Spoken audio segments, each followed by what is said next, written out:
तो गोरखनाथ जी कहने लगे कि बेटा चुरंगीनाथ, अब अपनी करामात दिखाओ। तो चुरंगीनाथ ने भस्मी को मंत्र किया और बाग की तरफ फेंक दी। भस्मी डालने की बात थी, ऐसी हवा ऐसी बाजू चली, बाग के जितने माली सेवादार हैं सभी हवा में उड़ने लगे। तो जब गुरु गोरखनाथ जी उस गुफा में पहुंचे, उस गार में पहुंचे जिस जगह चुरंगीनाथ जी इबादत कर रहे थे, तप कर रहे थे, पत्थर को हटाकर जब गोरखनाथ जी अंदर पहुंचे तो देखते हैं कि चुरंगीनाथ के शरीर के ऊपर तो मिट्टी जम गई है और मुंह से ओम नमो शिवाय ही निकल रहा है। चुरंगीनाथ के शरीर को झाड़ा, साफ किया, तो गोरखनाथ जी चुरंगीनाथ को बाहर लेकर के आ गए।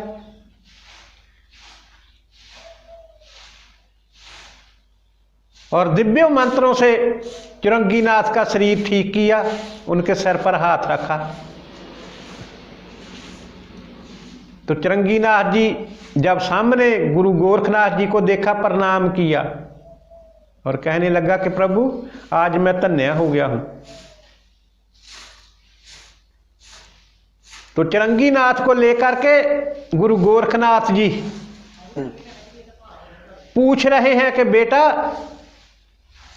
आपका खाना पानी कैसे चलता रहा। तो चुरंगीनाथ जी कहने लगे कि प्रभु कोई पता नहीं,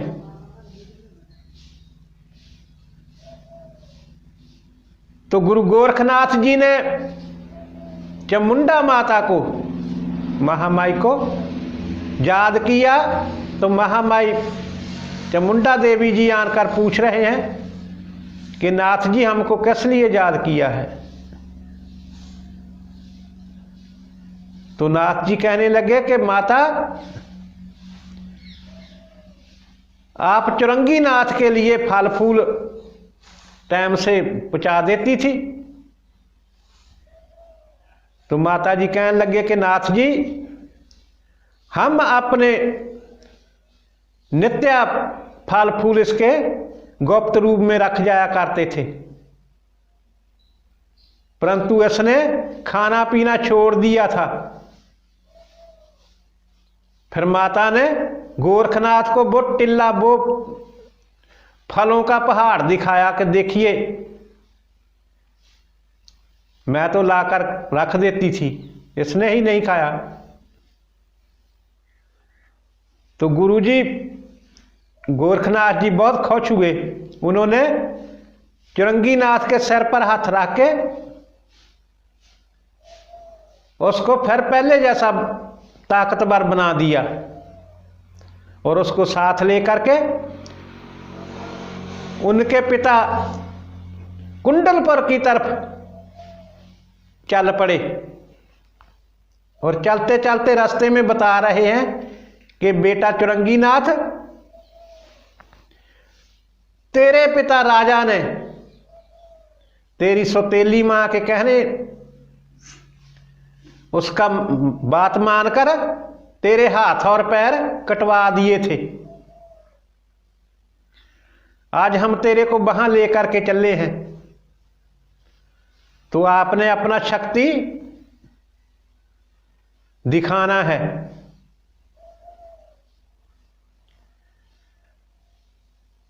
तो जब कुंडलपुर नगरी में पहुंचे तो राजा के बाग के पास जब गए तो गोरखनाथ जी कहने लगे कि बेटा चुरंगीनाथ अब अपनी करामात दिखाओ। तो चुरंगीनाथ ने भस्मी को मंत्र किया और बाग की तरफ फेंक दी। भस्मी डालने की बात थी, ऐसी हवा ऐसी बाजू चली, बाग के जितने माली सेवादार हैं सभी हवा में उड़ने लगे। तो गोरखनाथ के कहने पर चुरंगीनाथ ने अपने मंत्र का प्रभाव जब हटाया तो वो एकदम नीचे गिरे और बेहोश हो गए। ये सारी घटना उनके पिता कुंडलपुर के राजा के पास जाकर के किसी ने बताया कि आपके माली ऐसे बेहोश हो गए। तो वो अपने मंत्रियों से बोलने लगे कि पता कीजिए ये कौन महात्मा, कौन ऐसे महापुरुष हैं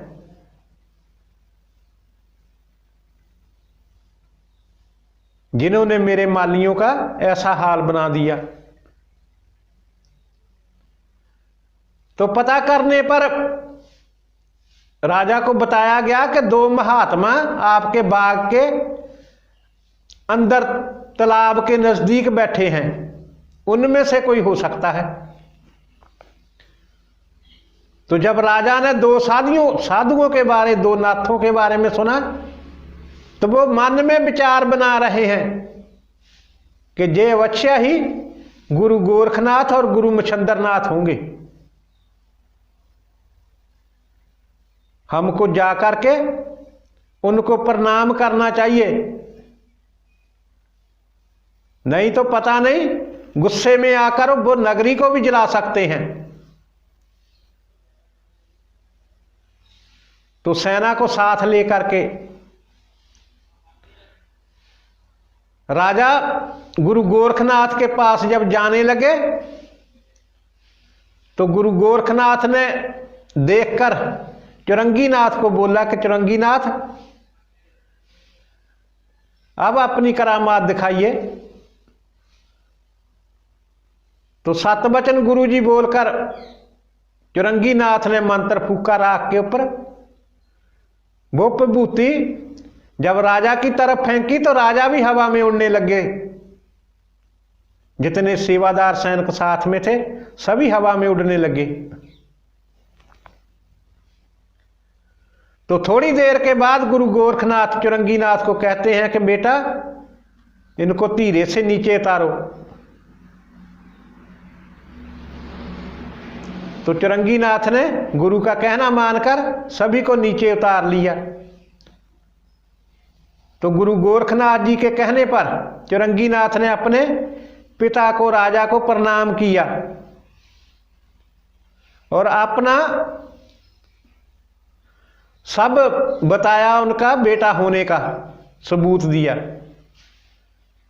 तो राजा ने भी चुरंगीनाथ को पहचान करके उसको सीने लगाया और गुरु गोरखनाथ जी के चरणों में प्रणाम किया।